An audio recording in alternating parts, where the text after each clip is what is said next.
नमस्कार भाइयों, SSC academy में आपका स्वागत है। जैसा कि हमारा महाशिवरात्रि स्पेशल चल ही रहा है, इसी क्रम में आज हम क्या पढ़ेंगे? प्रतिरोधों का संयोजन। क्या? प्रतिरोधों का संयोजन, जो कक्षा 10 और कक्षा 12 वाले बच्चों के लिए बेहद ही इंपॉर्टेंट टॉपिक है। ठीक, तो चलते हैं, पहले समझते हैं प्रतिरोधों का संयोजन होता क्या है। प्रतिरोधों का संयोजन होता क्या है? तो प्रतिरोधों का संयोजन क्या होता है? तो ढेर सारे प्रतिरोध दिए रहेंगे, जैसे हम कहें एक प्रतिरोध ये है, एक प्रतिरोध ये है, एक प्रतिरोध ये है, तो बहुत सारे प्रतिरोध दिए हैं। अब हम इसे कैसे कैसे जोड़ सकते हैं?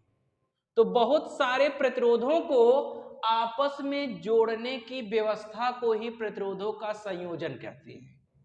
यानी ढेर सारे प्रतिरोधों को आपस में जोड़ने की व्यवस्था को ही हम प्रतिरोधों का संयोजन कहते हैं। ठीक, तो प्रतिरोधों का संयोजन कितनी तरह से किया जाता है? तो प्रतिरोधों का जो संयोजन होता है वह दो तरह से किया जाता है। यानी प्रतिरोधों को कितनी तरह से जोड़ा जा सकता है? तो प्रतिरोधों को दो तरह से जोड़ा जा सकता है। नंबर एक, छेड़ी क्रम, और नंबर दूसरा समांतर क्रम, या इसी को पार्श्व क्रम भी कहते हैं। ठीक, प्रतिरोधों का संयोजन कितनी तरह से किया जाता है? दो तरह से। कौन कौन? नंबर एक छेड़ी क्रम और नंबर दूसरा समांतर क्रम। ठीक, तो अब हम चलते हैं, दोनों को एक एक करके देखते हैं। ठीक, चले पहले हम चलते हैं श्रेणी क्रम संयोजन में ना। प्रतिरोधों को श्रेणी क्रम में कैसे जोड़ा जाता है? तो पहले श्रेणी क्रम संयोजन की परिभाषा सीखते हैं। तो क्या है परिभाषा? हम कहें कि इसमें तीन प्रतिरोध हमने लिया है, 1 2 3 प्रतिरोध। तो ये पहले प्रतिरोध का पहला सिरा है, ये पहले प्रतिरोध का दूसरा सिरा है, ये दूसरे प्रतिरोध का पहला सिरा है, दूसरे प्रतिरोध का दूसरा सिरा है, ये तीसरे प्रतिरोध का पहला सिरा, तीसरे प्रतिरोध का दूसरा सिरा। तो कैसे परिभाषा हम बताते हैं कि इस प्रकार के संयोजन में, कि कौन से संयोजन में? तो श्रेणी क्रम संयोजन में। यानी इस प्रकार के संयोजन में पहले प्रतिरोध का दूसरा सिरा, पहले प्रतिरोध का कौन सा सिरा? दूसरा सिरा, दूसरे प्रतिरोध के पहले सिरे से जोड़ा जाता है। पहले प्रतिरोध का दूसरा सिरा दूसरे प्रतिरोध के पहले सिरे से जोड़ा जाता है। दूसरे प्रतिरोध का दूसरा सिरा तीसरे प्रतिरोध के पहले सिरे से जोड़ा जाता है, और यही प्रक्रिया जितने प्रतिरोध हम लिए रहते हैं उतनी बार होती रहती है। ठीक, और लास्ट वाला जो होता है, जो लास्ट वाला होगा उसे, और जो पहले का पहला वाला होगा उसको किसी बैटरी से हम जोड़ देते हैं। ठीक, तो इस प्रकार के संयोजन को ही हम कौन सा संयोजन कहते हैं? श्रेणी क्रम संयोजन कहते हैं।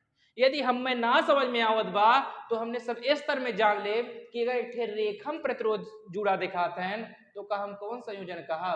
श्रेणी क्रम संयोजन। ठीक, समझ में आए? ठीक, श्रेणी क्रम संयोजन में धारा का मान, जो पहला प्रतिरोध होता है, दूसरा प्रतिरोध होता है, तीसरा प्रतिरोध होता है, सब में समान होता है, लेकिन प्रत्येक के लिए विभवांतर अलग अलग है। पहले के लिए विभवांतर V1 है, दूसरे के लिए विभवांतर V2 है, तीसरे के लिए विभवांतर कितना है? V3 है। ठीक, तो हम कह सकते हैं कि छेड़ी क्रम संयोजन किसे कहते हैं? तो पहले प्रतिरोध का दूसरा सिरा दूसरे प्रतिरोध के पहले सिरे से जोड़ा जाता है, और दूसरे प्रतिरोध का दूसरा सिरा तीसरे प्रतिरोध के पहले सिरे से जोड़ा जाता है। तो इस प्रकार के संयोजन को ही हम छेड़ी क्रम संयोजन कहते हैं। ठीक, इस क्रम में धारा का मान क्या होता है? समान होता है। ठीक, और विभवांतर प्रत्येक के लिए अलग अलग होता है। यदि हम इनका तुल्य प्रतिरोध निकालें तो तुल्य प्रतिरोध का जो सूत्र होता है वह क्या होता है? तो R बराबर R1 plus R2 plus R3, और रहेंगे तो R4 R5 dot dot dot Rn तक। ठीक, जितने प्रतिरोध हम जोड़ते हैं उतना प्लस लगा के R में लिखते जाते हैं। ठीक, आगे चलते हैं। दूसरा क्रम का क्या नाम है? समांतर क्रम। ठीक, दूसरे क्रम का क्या नाम है? समांतर क्रम। तो समांतर क्रम संयोजन किसे कहते हैं? ठीक, समांतर क्रम संयोजन किसे कहते हैं? तो इस प्रकार के संयोजन में, ठीक, इस प्रकार के संयोजन में सभी प्रतिरोध का पहला सिरा किसी एक बिंदु से जाकर जुड़ता है। देखिए R1 का भी पहला सिरा, R2 का भी पहला सिरा, R3 का भी पहला सिरा यहां पर जाकर मिला है, और सभी प्रतिरोध का दूसरा सिरा किसी दूसरे बिंदु से जाकर जुड़ता है। तो इस प्रकार के संयोजन को ही हम समांतर क्रम संयोजन कहते हैं। फिर से, इस प्रकार के संयोजन में सभी प्रतिरोधों का पहला सिरा किसी एक बिंदु से जाकर जुड़ता है और सभी प्रतिरोधों का दूसरा सिरा किसी दूसरे बिंदु से जाकर जुड़ता है। तो इस प्रकार के संयोजन को ही हम समांतर क्रम संयोजन कहते हैं। ठीक, समझ में आ रहा है ना? ठीक, समांतर क्रम संयोजन में धारा अलग अलग होती है। अगर हमने यहां से I धारा दिया, इसमें I1, I2, I3 धारा हुई। जब धारा अलग अलग हो गई तो विभवांतर प्रत्येक के लिए क्या है? समान होगा। प्रत्येक में विभवांतर कितना होगा? V होगा। ठीक, अब हम चलते हैं, जो इसके लिए तुल्य प्रतिरोध होता है वह भी देख लेते हैं। जो इसके लिए समांतर क्रम के लिए तुल्य प्रतिरोध होता है वह कितना होता है? 1/R बराबर 1/R1 plus 1/R2 plus 1/R3। ठीक, अब चलते हैं हम तुल्य प्रतिरोध कैसे सूत्र निगमन होता है उसके लिए देखते हैं। यदि हम कहें कि इसका जो हमारा ये चित्र दिया गया है, इसमें कुल विभवांतर कितना होगा? यदि हम इसका कुल विभवांतर देखें तो इसके पास कितना विभवांतर है? पहले श्रेणी क्रम के लिए कर रहे हैं, श्रेणी क्रम के लिए, श्रेणी क्रम। अगर हम श्रेणी क्रम के लिए पहले देखें, सूत्र का निगमन करें, तो श्रेणी क्रम के लिए देख रहे हैं। तो पहले यदि हम पूछे इसका विभवांतर V1 है, इसका विभवांतर V2 है, इसका विभवांतर V3 है, तो हमने कहा कुल विभवांतर जो हमारा है, विभवांतर वह कितना है? यदि हम कहें तो कुल विभवांतर जो है V बराबर V1 plus V2 plus V3। देखिए इसका V1 है, इसका V2 है, इसका V3 है। ठीक, यदि हम कहें ओम का, इसे हम समीकरण 1 मान ले रहे हैं। यदि हम कहें ओम का नियम बताइए, तो ओम का जो नियम होता है, ओम के नियम से V बराबर IR होता है। ओम के नियम से हम जानते हैं V बराबर IR। ठीक, अब क्या कहें? यदि हम कहें पहले प्रतिरोध में विभवांतर कितना है, तो पहले प्रतिरोध के विभवांतर निकालते हैं। विभवांतर कितना है? V1 है। धारा कितनी बह रही है पहले प्रतिरोध में? तो I धारा, I। ठीक, और प्रतिरोध कितना है? R1 है। तो यहां पर हम क्या लिख देंगे? R1। ठीक, यदि हम चले दूसरे प्रतिरोध में विभवांतर देखें, तो दूसरे प्रतिरोध में विभवांतर कितना है? V2 है। धारा कितना है? धारा समान है। ठीक, प्रतिरोध हम दूसरे के लिए देख रहे हैं, तो प्रतिरोध कितना हो जाएगा? R2 हो जाएगा। इसी प्रकार यदि हम चले तीसरे के लिए देखें, तीसरे के लिए विभवांतर कितना है? V3 है बराबर। ठीक, प्रतिरोध कितना, धारा कितनी है? धारा हमारी कितनी है? I है। ठीक, और प्रतिरोध कितना है? R3 है। ठीक, यदि हम कहें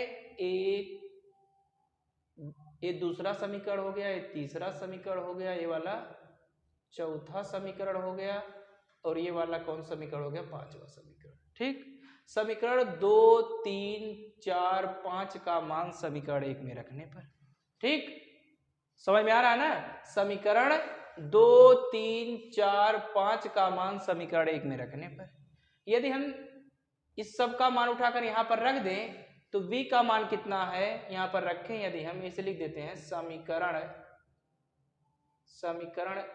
2, 3, 4 तथा 5 का मान समीकरण 1 में रखने पर, समीकरण 1 में रखने पर, ठीक, यदि हम मान रखे थे सबका उठा के यहां पर, तो क्या हो जाएगा? V का मान रखे तो V बराबर क्या है? IR। तो यहां पर कितना हो जाएगा? IR बराबर B1 कितना है, तो B1 हमने देखा है IR1, तो यहाँ पर कितना हो जाएगा IR1 प्लस B2 कितना है IR2, यहाँ पर हो जाएगा IR2 प्लस V3 कितना है IR3। ठीक, अब यहाँ से I ऐसे IR ऐसे है, सब में I है तो I हम कॉमन ले लेते हैं, I कॉमन लिया तो कितना बचा R1 plus R2 plus R3। यही I से ही I उलर गया, R बराबर कितना आ गया R1 plus R2 plus R3। यही हमारा क्या हुआ श्रेणी क्रम में प्रतिरोधों का संयोजन का सूत्र है। ठीक, यही हमारा क्या है श्रेणी क्रम में प्रतिरोधों के संयोजन का क्या है सूत्र है। ठीक, तो फिर से बता दे रहे हैं, सबसे पहले हमने क्या किया, सबसे पहले हमने जो यह ग्राफ दिया गया था इसका कुल विभवांतर निकाला। तो कुल विभवांतर कैसे होगा, सभी को जोड़, जैसे इसके पास 5 रुपया, इसके पास 10 रुपये, इसके पास 20 रुपये, हम कहे कुल बताइए, सबको जोड़ दिए, कुल निकल गया। अब हम ओम के नियम जानते हैं, V बराबर IR। पहले के लिए विभवांतर हमने निकाल लिया, इतना आया, दूसरे के लिए विभवांतर निकाला, इतना आया, तीसरे के लिए विभवांतर इतना आया। ठीक, ये हमारे विभवांतर हो गए। हम क्या किए, सबका मान उठा के समीकरण 1 में रख दिए। जब समीकरण 1 में रखा तो ऐसे बन गया I1, इसमें I सब में है तो I हमने कॉमन ले लिया, जब I कॉमन लिया तो यहाँ से हो गया R बराबर R1 plus R2 plus R3। यही हमारा क्या है तुल्य प्रतिरोध है। अपने दूसरे वाले क्रम पर जिसका नाम क्या है समांतर क्रम। यदि हम देखें समांतर क्रम में प्रतिरोधों के संयोजन के सूत्र का निगमन कैसे होता है, तो समांतर क्रम वाली यदि हम बात करें तो समांतर क्रम में क्या होगा, यदि हमने कहा यहाँ पर धारा I1 जा रही है, यहाँ पर I2 जा रही है, यहाँ पर I3 जा रही है, तो यदि हम आपसे पूछे कुल धारा कितनी होगी, तो कुल धारा कितनी होगी, कुल धारा यदि हम निकालें तो कुल धारा I बराबर I1 plus I2 plus I3। कुल धारा तो यही आएगी ना। यदि हम आपसे पूछे कुल धारा, तो कुल धारा इसमें I1 है, इसमें I2 है, इसमें I3 है, तो यदि हम पूछे कुल धारा कितनी प्रवाहित हो रही है, तो आप कहेंगे भैया कि इहू तीनों जोड़ ला, कहा कुल धारा जितनी ज्यादा पता हो जाए। एक का हम क्या करते समीकरण नंबर 1 मान लेते। फिर चला था फिर ओम के नियम पे, ओम के नियम से, ओम के नियम का होते V बराबर IR होता है।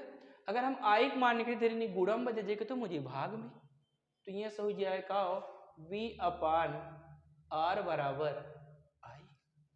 ठीक, यदि हम, ये तो हमारी हो गई टोटल धारा। ठीक, यदि हम कहें पहले प्रतिरोध में कितनी धारा बह रही है, तो पहले प्रतिरोध में विभवांतर तो V है, लेकिन प्रतिरोध कितना है R1, धारा कितनी बह रही है I1। ठीक, यदि हम कहें इसको समीकरण नंबर 2 कह रहे हैं, इसको समीकरण नंबर 3 कह रहे हैं।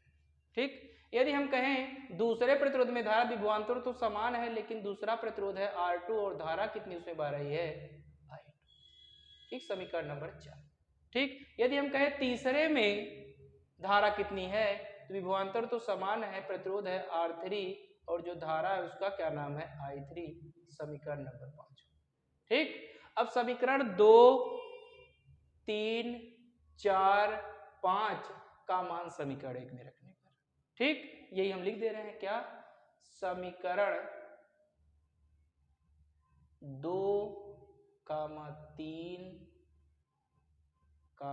4 तथा 5 का मान समीकरण 1 में रखने पर, समीकरण 1 में रखने पर यदि हम रख दे मान सबका उठा के, तो यहां से कितना आ जाएगा, I का मान रखे तो I बराबर कितना आया है V अपान R, तो यहां पर कितना आ जाएगा, यही लिख दे रहे हैं, यहां पर कितना आएगा, यहां हो जाएगा V अपान R बराबर, यदि हम देखें I1 का मान कितना है V अपान R1, यहां पर कितना हो जाएगा V अपान R1 प्लस, यदि हम कहें कि I2 का मान तो कितना होगा V अपान R2 प्लस, यदि हम कहें I3 का मान तो कितना होगा V अपान I3, V अपान R3। अब क्या हुआ V अपान R ऐसे हुआ, और हमने क्या किया, यहाँ से v कॉमन लिया, v कॉमन लिया तो कितना हुआ 1/r1 plus 1/r2 plus 1/r3। ये v से v कैंसिल हो गया, कितना आया 1/r बराबर 1/r1 plus 1/r2 plus 1/r3। यही हमारा क्या है, समांतर क्रम में प्रतिरोधों के संयोजन का सूत्र है। ठीक, एक बार फिर से रिपीट कर दे रहे हैं। सबसे पहले हमने कुल धारा देखा, कुल धारा कैसे हुआ, तो इसमें धारा I1 है, I2 है, I3 है, तो कुल के लिए क्या किया, सबको जोड़ दिए। फिर ओम के नियम से V बराबर IR होता है, यदि हम I का मान निकालें तो R इधर चला जाएगा, भाग में हो जाएगा। I1 पहले प्रतिरोध में देखे धारा I1 है, विभवांतर V है, प्रतिरोध R1 है, तो पहले प्रतिरोध के लिए हो गया। दूसरे प्रतिरोध में धारा, तीसरे प्रतिरोध में धारा, बन गया समीकरण 2, 3, 4, 5, सबका मान उठाकर समीकरण 1 में रख दिया। इसके बाद B हमने क्या किया, कॉमन ले लिया, और जो बना सूत्र यही हमारा समांतर क्रम में तुल्य प्रतिरोध का सूत्र है। ठीक, समझ में आ गया? ठीक, धन्यवाद।